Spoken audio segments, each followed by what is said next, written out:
Il y en a, c'est l'esprit de non-accomplissement. C'est-à-dire que tu fais tout ce que tu fais, tu commences mais tu ne termines pas. C'est pas que toi-même tu n'as pas envie de terminer, hein, mais quelque chose se passe. Quelque chose se passe et puis tu ne fais pas. Ou alors tu perds ton courage, tu es découragé et puis tu laisses tomber. Donc tu n'accomplis pas. Tu as tellement de projets qui sont restés inachevés. Tu as tellement voilà, de chantiers dans ta vie. Il y en a, ce n'est pas l'esprit de non-accomplissement. Eux, c'est l'esprit d'échec. Tu fais, hein, tu fais tous tes efforts, mais tu échoues toujours. Tu fais tous tes efforts, mais tu échoues. C'est comme si on t'accompagnait par la poisse. Est-ce que vous savez que spirituellement parlant, on peut changer ton image? On peut changer ton image spirituelle. Quand l'ange est venu combattre avec Jacob et qu'ils se sont battus toute la nuit, au petit matin, l'ange voulait partir. Jacob dit, je ne te laisse pas partir. Les deux continuaient de lutter. Et l'ange dit, qu'est-ce que tu veux? Il dit, bénis-moi. L'ange n'a pas dit, bon, voici la richesse, voici ceci, voici cela. Il a changé son nom. Il a changé son nom. Ça veut dire que spirituellement parlant, là, ce nom n'était pas un nom de grâce. Je ne dis pas que nos noms ont un problème. Hein. Je ne dis pas que nos noms ont un problème. Hein. Mais je veux dire que spirituellement parlant, tu peux t'accompagner par la poisse. Et les choses ne te réussissent pas. Tu ne brilles pas. Normalement, tu as tout pour réussir, mais tu ne réussis pas. Les démons font ça aussi. Ceux qui transportent en eux l'esprit de peur. C'est-à-dire quoi? En permanence, il y a une frayeur en toi. Pour rien, tu as peur. Même si rien ne fait peur, toi, tu as peur. Même si ceux qui sont là n'ont pas peur, toi, tu as peur. C'est-à-dire rien, ça ne s'explique pas. Ça veut dire que la peur là est en toi. La peur là est en toi. Tu la transportes. Il y en a, ce sont les addictions.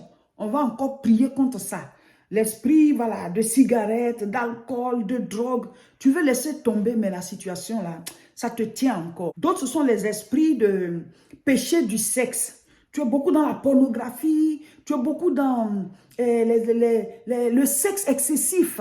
Ça dit, toi-même, tu sais que c'est pas bon, mais tu en fais trop. Dieu veut qu'on ait sexe. Quand monsieur, madame, vous êtes là, Dieu veut ça. Mais il y a des gens, c'est comme une addiction pour eux. D'autres, c'est la masturbation. Il y en a, c'est les films pornographiques. Ça dit que leurs pensées là, sont obscurcies. Tout est sale à l'intérieur d'eux. Ils ont tellement de mauvaises images en eux. Dieu veut que tu sois pur. Il dit sainteté à l'Éternel. Sur nos fronts, il est écrit sainteté à l'Éternel. Ça veut dire que nos pensées doivent être pures. Alléluia. Donc, nous allons prier. Mais tu dois changer de comportement. Il y a des choses que tu ne dois plus regarder. Parce que les images qu'on met en nous, là, ça reste. C'est comme ça. Donc, libérez vos pensées de ces images. Remplacez-les par la présence de Dieu. Quand une mauvaise image vient, tu penses à la gloire de Dieu. Tu penses au ciel. La Bible dit 24 vieillards se prosternent devant le Dieu de gloire et proclament Saint, Saint, Saint est l'Éternel. Donc, les mauvaises images de vos têtes, dans vos pensées, remplacez-les par les images de sainteté.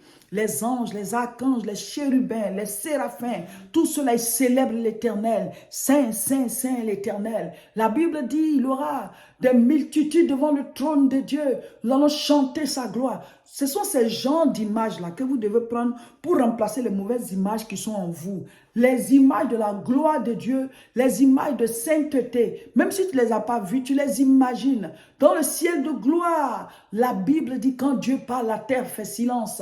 Le pan de sa robe couvre l'univers tout entier. Ce sont des images qui doivent remplacer les mauvaises images qui sont dans vos pensées. Et vous allez toujours maintenir voilà, la présence de Dieu en vous. Vous allez combattre tout mauvais esprit qui agit à travers vous. C'est la parole en toi. C'est cette parole qui va chasser le monde des ténèbres, qui va chasser le trouble qui est en toi, qui va te libérer. Quelqu'un peut te dire, oh, tu t'en vas faire quoi là-bas, c'est n'importe quoi. Mais toi, tu sais ce que tu sens. Toi, tu sais ce qui te poursuit. Toi, tu sais ce que tu traverses dans ta vie. Bartimée, il était assis au bord du chemin, il a commencé à crier, Jésus, Jésus, aie pitié de moi, fils de David. Les gens disent, il faut te taire. Quand tu cherches ta délivrance, quand tu cherches Dieu et que les gens te disent, il faut te taire, si tu ne sais pas ce qui te poursuit, c'est là que tu te tais. Mes frères, mes sœurs, on a besoin de Dieu. Il y a trop de choses qui se passent. Donc, ce mois-là, c'est le mois de la délivrance. Combat spirituel et délivrance. Donc, ce samedi, tous à Aubervilliers, samedi 11 mars, 14h30. L'adresse, la voici. Rejoignez-nous. Vous qui n'êtes pas ici, connectez-vous sur nos deux chaînes. sur Facebook. Pour l'instant, c'est sur Facebook seulement. La page Révérend Roger Seka, celle de mon époux, et notre page commune Réseau International Richesse. C'est 14h30 heure de France. Voilà. Même si jusqu'à 14h30, on n'est pas en ligne, c'est qu'on est en train de faire les derniers réglages. 15h, vous allez voir, ça va commencer. Donc, connectez-vous. On va tous prier ensemble. Chacun va prendre les enseignements et on va faire la prière en ligne. Vous allez recevoir pour vous aussi là.